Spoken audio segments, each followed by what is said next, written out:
جب سے انسانوں کی تخلیق ہوئی تب سے لے کر قیامت تک شیطان انسانوں کا کھلا دشمن ہے، کیونکہ اللہ تبارک و تعالیٰ قرآن پاک میں ارشاد پاک فرماتا ہے، اور بے شک شیطان تمہارا کھلا دشمن ہے، اور شیطان کو یہ سب پتہ ہے کہ اس کا انجام کیا ہونے والا ہے، لہٰذا اس کی وجہ سے قیامت کے قائم ہونے سے پہلے شیطان اپنی پوری طاقت اور پاور لگا کر انسانوں کو گمراہ کرنا چاہتا ہے اور اللہ تعالیٰ کے وحدانیت سے دور کر کے جہنم کا مستحق بنانا چاہتا ہے۔ آج کی اس ویڈیو میں ہم آپ کو بتائیں گے کہ شیطان کا عرش کہاں پر ہے، اور شیطان کے پاس کتنی طاقت اور پاور ہے، اور شیطان انسانوں سے کون کون سی چیزیں کروانے کی طاقت رکھتا ہے،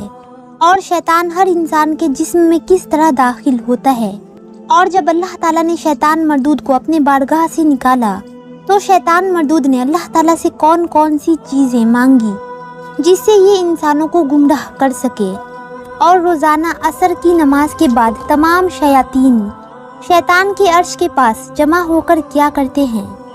ان تمام تر سوالات کے جواب قرآن و حدیث کی روشنی میں آج کی اس ویڈیو میں ہم آپ کو بتائیں گے،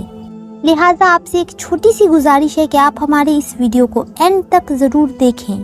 اور اپنے قریبی اور رشتہ داروں میں شیئر ضرور کر دیں۔ جب شیطان نے حضرت آدم علیہ السلام کو سجدہ نہ کیا تو اللہ تعالیٰ نے شیطان کو فرمایا کہ تو نکل جا میرے بارگاہ سے اور تجھ پر قیامت تک لعنت ہو۔ اس طرح جب شیطان بارگاہ الہی سے مردود ہو گیا تو شیطان اللہ تعالیٰ کے بارگاہ میں عرض کرنے لگا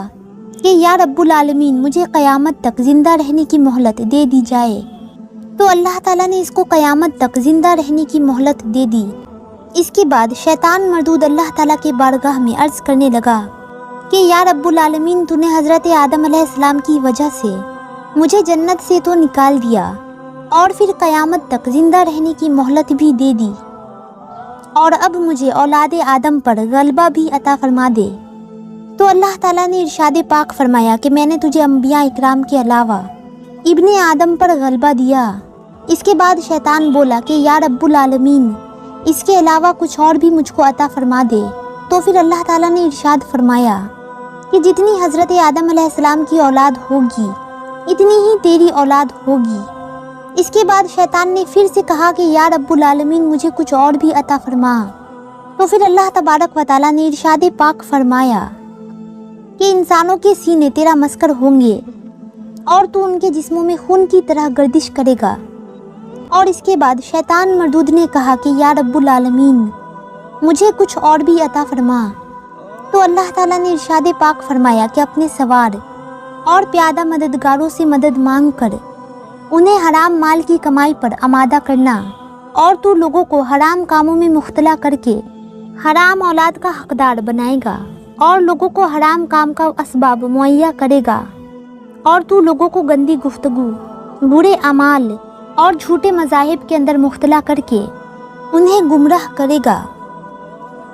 اللہ تعالیٰ نے یہ سب کچھ شیطان کو تحقیق کے دور پر دیا کہ اللہ پاک قرآن پاک کے سورہ حام میم میں ارشاد فرماتا ہے، اور تم جو چاہو کرو۔ اس کے بعد حضرت آدم علیہ السلام نے اللہ تعالیٰ کی بارگاہ میں عرض کیا کہ یا رب العالمین تو نے میری اولاد پر شیطان کو مسلط کر دیا،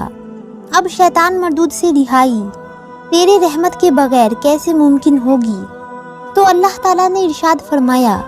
اے آدم انسان میں تیرے ہر فرزند کے ساتھ ایک محافظ فرشتہ پیدا کروں گا۔ تو پھر حضرت آدم علیہ السلام نے عرض کیا کہ یا رب العالمین کچھ اور بھی عطا فرما۔ تو اللہ تعالیٰ نے ارشاد فرمایا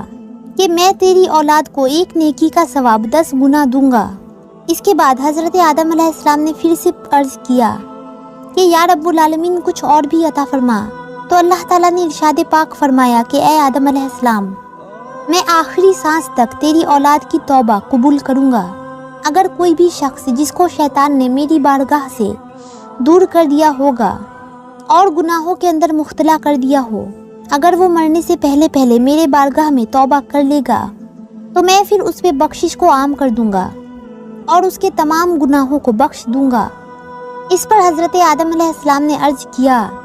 کہ یا رب العالمین یہ میرے لیے کافی ہے۔ اس کے بعد شیطان مردود نے اللہ تعالیٰ کی بارگاہ میں عرض کی